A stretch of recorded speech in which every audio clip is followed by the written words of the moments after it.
aqui, Ilha Grande, Rio de Janeiro, aqui em frente à Angra dos Reis e tal. Ô Flávio, como é que foi aqui a saída? A gente tem até uma foto aqui, mas o que que você podia contar um pouquinho das características dessa,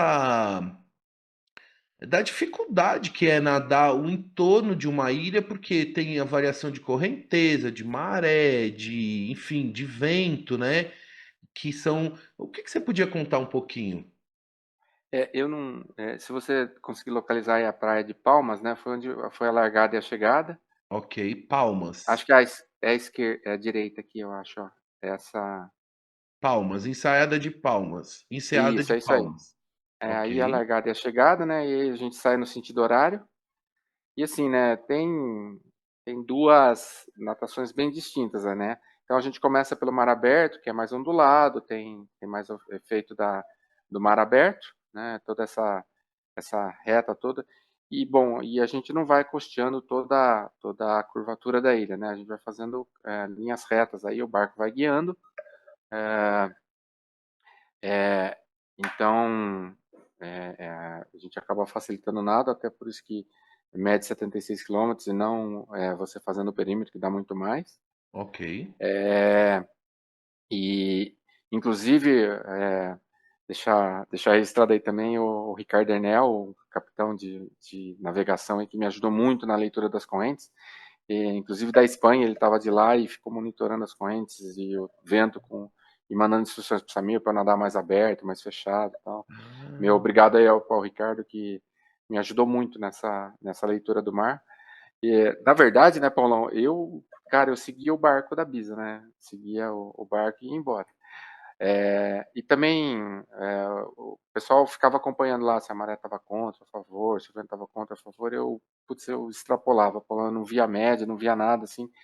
Claro que eu sentia, né, a hora que estava pior, eu via que não andava, né, e a hora que a maré estava ajudando, eu via que andava, mas eu realmente limpei minha mente e fiquei virando o braço, né? Mas assim, o que eu senti, né, nessa parte aberta é mais ondulado e tal. Na entrada do canal, daí na face esquerda aí, né, da ilha, e depois quando você pega a parte abrigada do canal, tem uma aham. corrente contra bem forte para você fazer a curva na ponta dos Meros, ali é um lugar que parece que não passa, né?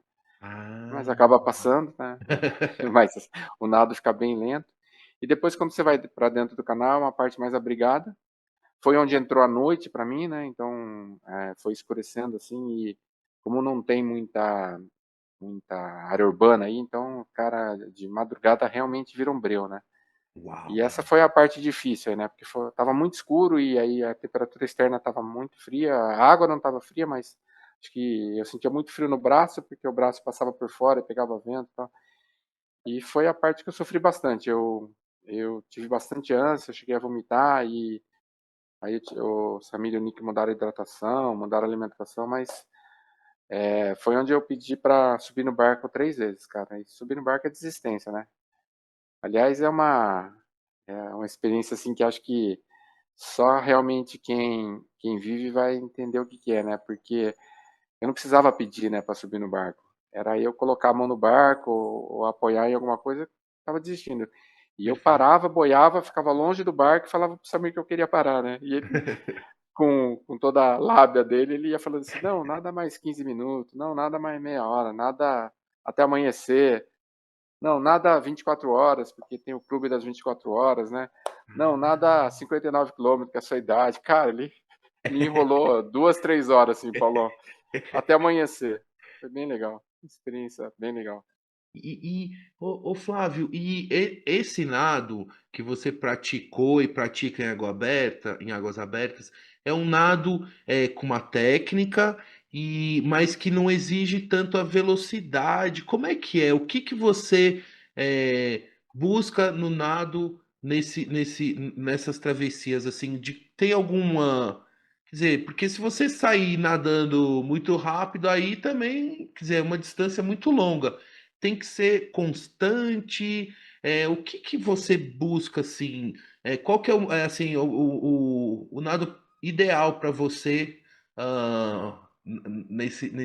nessas travessias? Então, Paulo, acho que tem uns 4, 5 nados aí que eu faço assim, sabe? Então, se, por exemplo, a correnteza está a favor, você nada mais alongado, sabe? Aproveitando a correnteza, deixando a correnteza te levar. Se está contra ou se está vento contra, você nada mais curto para estar sempre tracionando a água e fazendo e arrastando menos água, né? Encaixando menos a braçada também para não cansar. Você encaixa a perna, não encaixa a perna, depende do que você vai fazer, né? Então tem vários treinos que a gente faz e vários estilos para a gente nadar em águas abertas, né? Mas nesse caso específico, Paulo, o nado foi solto o tempo inteiro.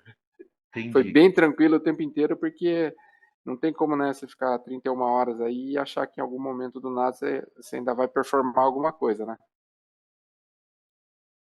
E as pernas, como é que é? Porque o braço, como é que é as pernas, assim, chegou algum momento, teve uma cãibra, teve alguma condição, assim, fisiológica, assim, que mais aguda aí durante essa travessia? Eu bato muito pouca perna, né, Paulo? Porque, na minha visão, a perna ela é pouco eficiente para tracionar, o braço é muito mais eficiente, mas como a musculatura da perna é muito maior, ela gasta mais energia para menos tração. Então, na minha cabeça, poupar energia é bater o mínimo possível de perna, né? Eu bato a perna, uma pernada para cada braçada, mais para ajudar a oscilação, né, a rotação de tronco, Aham. que, do que impulsionar. Mas, assim, tem um pouquinho de tração minha perna, assim.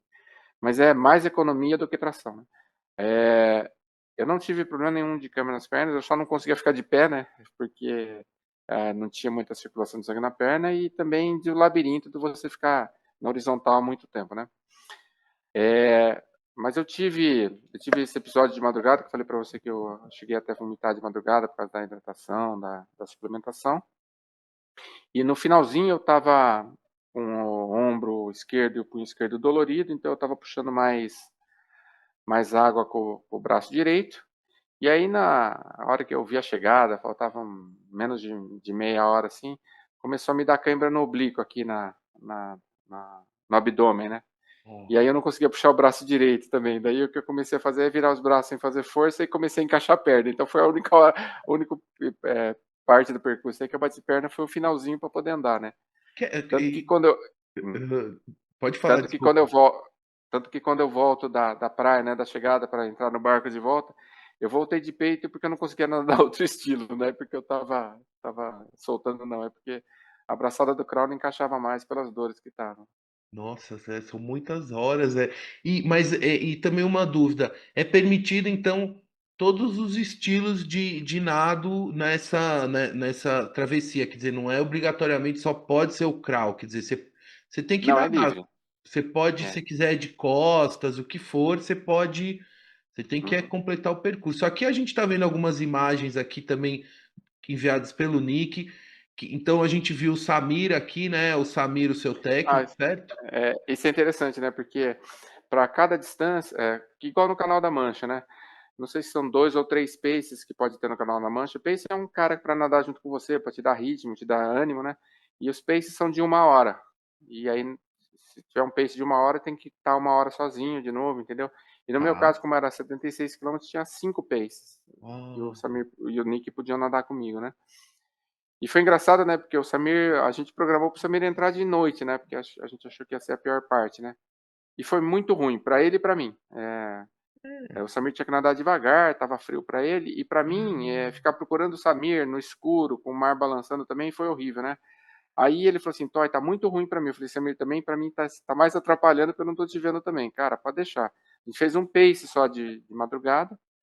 E aí os paces ficaram pro trecho final e foi muito legal, né, Paulo? Porque aham. no penúltimo trecho, né, eu falei pro Samir assim, o Samir, eu quero que você esteja na praia porque eu vou levantar, né? Eu quero terminar de pé.